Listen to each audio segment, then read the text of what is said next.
Scary Mysteries, Twisted News, Tisdale Monster, and Edward O'Neill. Terrifying cases of true crime and strange events.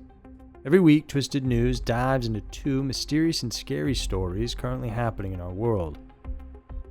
This week, we'll tackle the terrible crimes committed by Steve O'Shaughnessy, aka the Tisdale Monster, and a devil worshipper by the name of Edward O'Neill Jr. Get ready for Scary Mysteries, Twisted News. Number 1. The Tisdale Monster. In 2015, there were photographs posted around the internet of a couple huddled together, along with 3 smiling children and a newborn baby. Looking at it, it is as if the 6 of them were living the perfect life.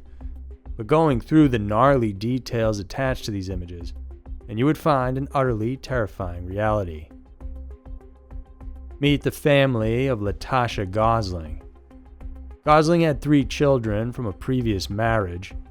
Ever since she had gotten separated from her ex-husband, she, together with her kids Janika, who was 8, 7-year-old Landon, and 4-year-old Janaya, moved to live with her boyfriend Steve O'Shaughnessy. An oil rig worker, O'Shaughnessy now shared his humble home in a trailer park in Tisdale, Saskatchewan, Canada. Everything went fine with the couple living together, but over time, Latasha began to notice her partner's negative side slowly breaking out. He was rather controlling of her and her children's affairs at all times. Also, he would get jealous for mundane reasons, and despised her even speaking to another man regardless of the reason. Amanda Henderson, a mother of 4 who lives in Gate City, Virginia, was good friends with Gosling. The two had met in a Facebook group dedicated for separated and divorced parents.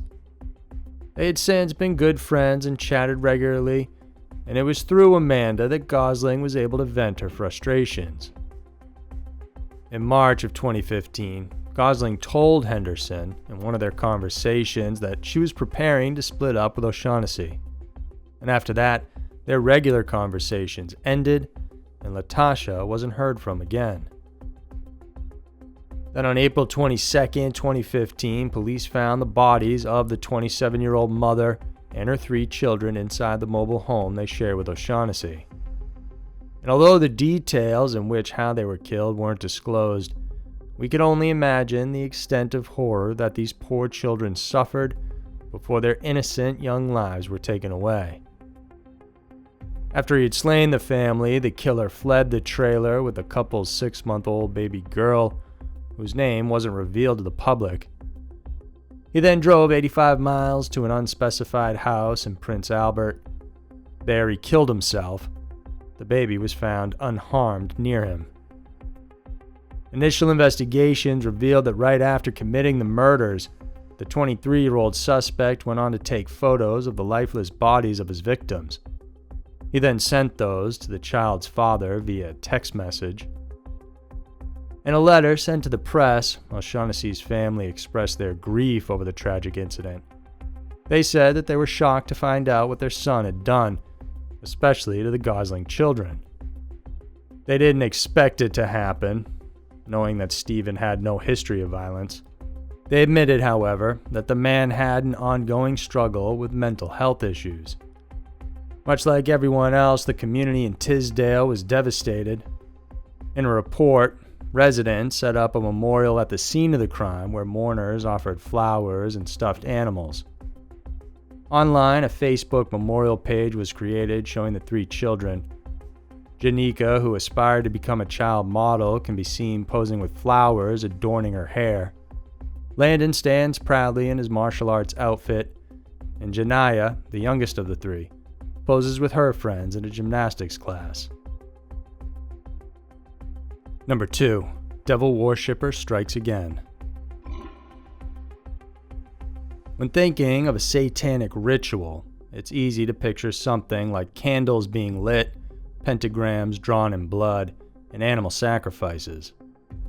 Scenes like this have always been the basis when it comes to depicting devil worshipping in fictional movies or shows.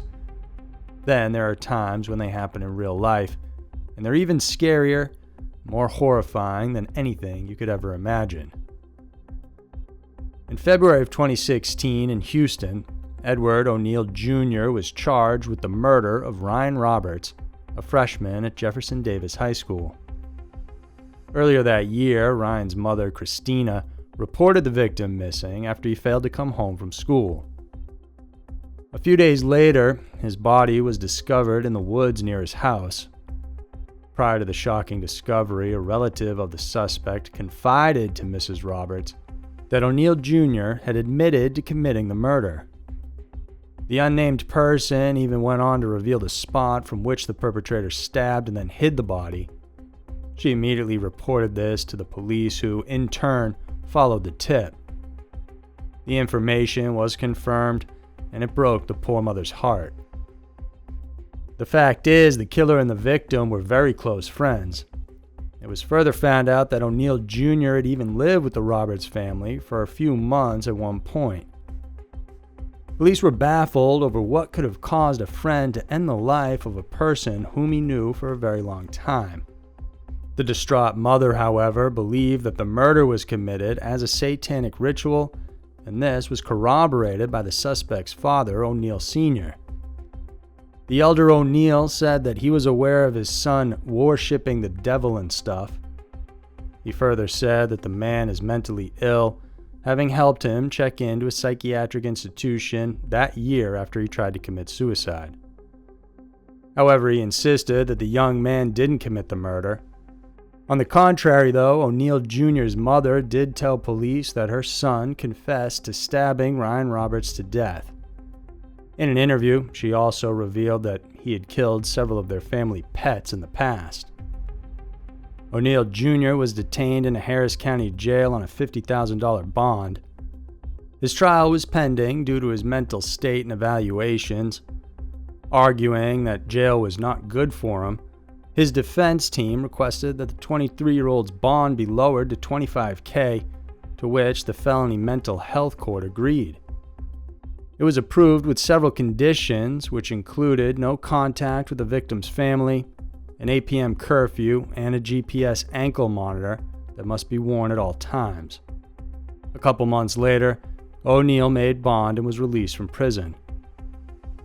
Despite the conditions set by the court for him, at around 11 p.m. on November 28, 2020, police were called after gunshots were heard in an apartment complex in Houston.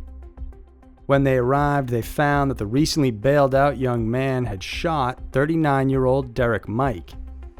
The victim was at the apartment to retrieve his belongings after he had broken up with O'Neal Jr.'s cousin, who lived there. Mike was still found conscious when the police arrived at the scene. They were able to rush him to a nearby hospital, but he unfortunately succumbed to his injuries. O'Neal Jr. was brought back to Harris County Jail, but this time around, he's being detained without bail. When asked for her comments, Mrs. Roberts decried the court's previous decision to lower the bail. "I told the DA he should not get out. He killed my son. He'll be killing again. I'm sorry you had to go through this," she went on to say, addressing the family of O'Neal Jr.'s latest victim. She finished with, "Justice is going to be served." So there were two of the most shocking and terrifying murder stories around. The world can be a crazy place, and Twisted News is sure to show you why. If you enjoyed watching this video, then please subscribe to our channel and hit the notification bell, because every week we're putting out 2 new videos for you to check out. Thanks for tuning in, and we'll see you soon.